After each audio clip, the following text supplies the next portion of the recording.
ചട്ടിയെടുത്ത് സമരം ചെയ്ത് വൈറലായി മാറിയ മറിയക്കുട്ടിയെ മലയാളികൾ പെട്ടെന്ന് മറക്കാനിടയില്ല. ക്ഷേമ പെൻഷൻ ലഭിക്കാത്തതിനെ തുടർന്ന് ഭിക്ഷാടന സമരം നടത്തിയ അടിമാലി 200 ഏക്കർ സ്വദേശിനി മറിയക്കുട്ടിക്ക് പിന്നീട് KPCC ഒരു വീട് വെച്ച് നൽകുകയും ചെയ്തിരുന്നു. എന്നാൽ ഇപ്പോൾ മറിയക്കുട്ടി BJPയിൽ ചേർന്നിരിക്കുകയാണ്.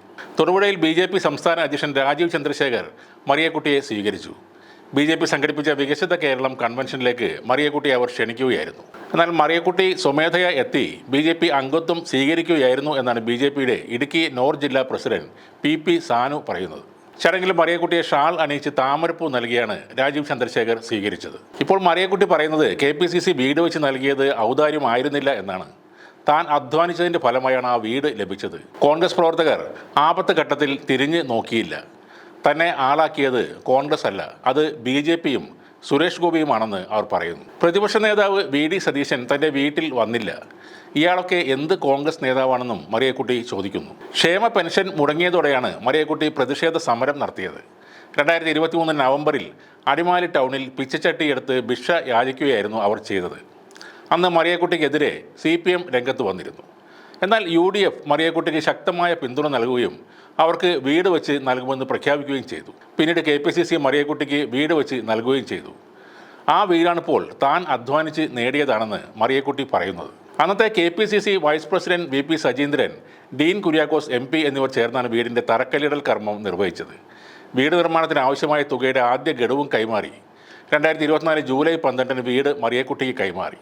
വീടിൻ്റെ താക്കോൽ പ്രസിഡന്റ് K സുധാകരനാണ് കൈമാറിയത്. ഇപ്പോൾ KPCCയുടെ വീടിൻ്റെ താക്കോൽ കയ്യിൽ കിട്ടി 1 വർഷം പൂർത്തിയാകുന്നതിന് മുമ്പാണ് മറിയക്കുട്ടി BJPയിൽ പോയി ചേർന്നിരിക്കുന്നത്. BJPയിൽ പോയത് കോൺഗ്രസ് നേതാക്കളുടെ അവഗണന മൂലമാണെന്ന് മറിയക്കുട്ടി പറയുന്നു. വീട് വെച്ച് തന്നതുകൊണ്ട് മാത്രം ഉത്തരവാദിത്വം ആകുന്നില്ല. CPM പ്രവർത്തകർ ഭീഷണിപ്പെടുത്തിയപ്പോൾ പോലും കോൺഗ്രസ് നേതാക്കൾ ആരും തിരിഞ്ഞു നോക്കിയില്ല. ഇനി മുതൽ BJPയിൽ താൻ ആത്മാർത്ഥമായി പ്രവർത്തിക്കുമെന്നും മറിയക്കുട്ടി പറയുന്നുണ്ട്. സംസ്ഥാന സർക്കാരിനെതിരെയുള്ള 88-കാരിയായ മറിയക്കുട്ടിയുടെ പരാമർശങ്ങൾ അന്ന് വാർത്താ പ്രാധാന്യം നേടിയിരുന്നു. സർക്കാരിനെതിരെയുള്ള കോൺഗ്രസിൻ്റെ വിവിധ സമരവേദികളിലും മറിയക്കുട്ടി പ്രത്യക്ഷപ്പെട്ടിരുന്നു.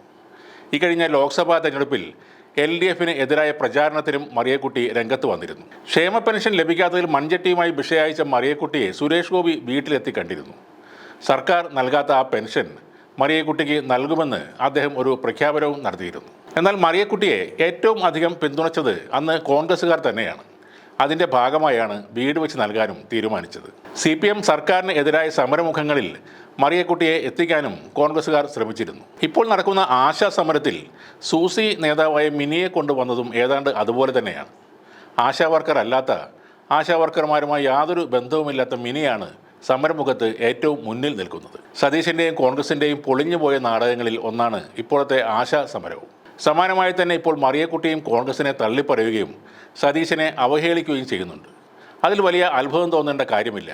കുറച്ചുനാൾ കഴിയുമ്പോൾ രാജീവ് ചന്ദ്രശേഖരനെയും സുരേന്ദ്രനെയും ഒക്കെ ചീത്ത വിളിക്കുന്ന ഒരു മറിയക്കുട്ടിയെ നമുക്ക് തന്നെ കാണാൻ കഴിയും. അരിക്കൊമ്പൻ, റോബിൻ ഗിരീഷ് എന്നിങ്ങനെയുള്ള താൽക്കാലിക സെലിബ്രിറ്റികളിൽ ഒരാളാണ് നമ്മുടെ മറിയക്കുട്ടിയും. ചട്ടിയെടുത്ത് സമരം ചെയ്ത ആളെന്ന നിലയിലല്ല BJP മറിയക്കുട്ടിയെ സ്വാഗതം ചെയ്യുന്നത്. BJPയുടെ കണ്ണ് അവരുടെ വേഷമായ ചട്ടയും മുണ്ടിലുമാണ്. മറിയക്കുട്ടി ഉൾപ്പെടുന്ന ആ ഒരു വിഭാഗത്തെ കൂടി തങ്ങൾക്ക് ഉൾക്കൊള്ളാൻ ആകുമെന്ന പ്രസ്താവനയാണ് BJP ഇതിലൂടെ നൽകുന്നത്.